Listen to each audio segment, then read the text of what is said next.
اعوذ باللہ من الشیطان الرجیم بسم اللہ الرحمن الرحیم السلام علیکم ورحمۃ اللہ وبرکاتہ۔ امید کرتی ہوں کہ آپ ایمان، تقوی اور صحت کی بہترین حالتوں میں ہوں گی۔ دلہن کورس میں آج ہمارا ٹاپک ہے سٹریس مینجمنٹ، کہ سٹریس کو کیسے مینیج کرنا ہے۔ It is basically our body's response to danger. Stress جو ہے نا وہ اچھا بھی ہوتا ہے اور برا بھی۔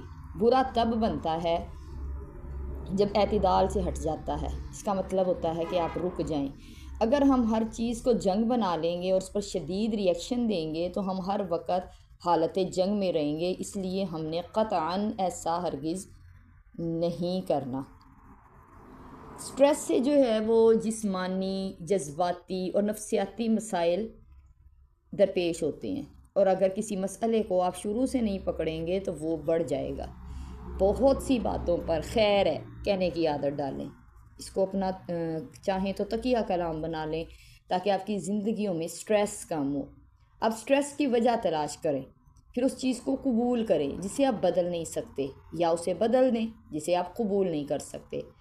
سٹریس آپ پہ منحصر ہے کہ آپ اسے کیسے ڈیل کرتے ہیں، اور یہ ہمیشہ ایک سوچ سے ہی شروع ہوتا ہے۔ سوچ جذبات بنتے ہیں اور جذبات آپ کا برتاؤ بنتا ہے، اور بار بار ایک ہی برتاؤ پھر آپ کی عادت بن جاتا ہے۔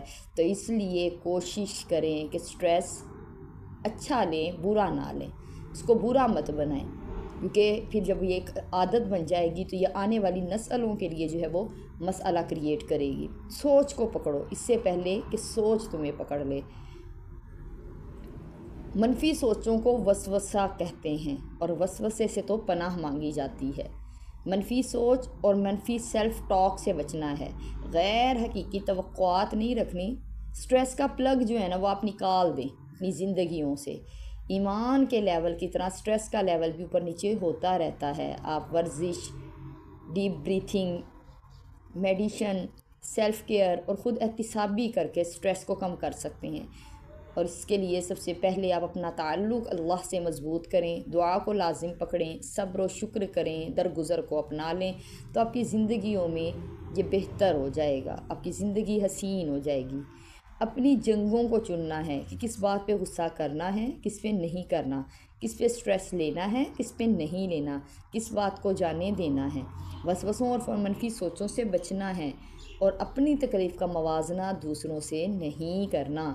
ادنا چیزوں کے پیچھے اعلیٰ چیزیں نہیں چھوڑنی۔ جب آپ کے پاس چھوٹی چھوٹی خواہشات ہیں، آپ کے گھر میں اگر موٹر سائیکل ہے تو کار کا سٹریس لے کے اپنے آپ کو تباہ نہیں کرنا، بلکہ آپ موٹر سائیکل پہ ہی خوش ہو جائیں۔ اگر کسی کام کے لیے ہاں کہہ کر سٹریس ہوگا تو نہیں کہنا آپ نے سیکھنا ہے۔ تو اپنی زندگیوں میں جو ہے وہ یہ سٹریس آپ خود کم کر سکتی ہیں۔ تو انشاءاللہ امید کرتی ہوں کہ آپ کو یہ باتیں سمجھ آئی ہوں گی اور آپ اس پہ عمل کریں گی۔ السلام علیکم ورحمۃ اللہ وبرکاتہ۔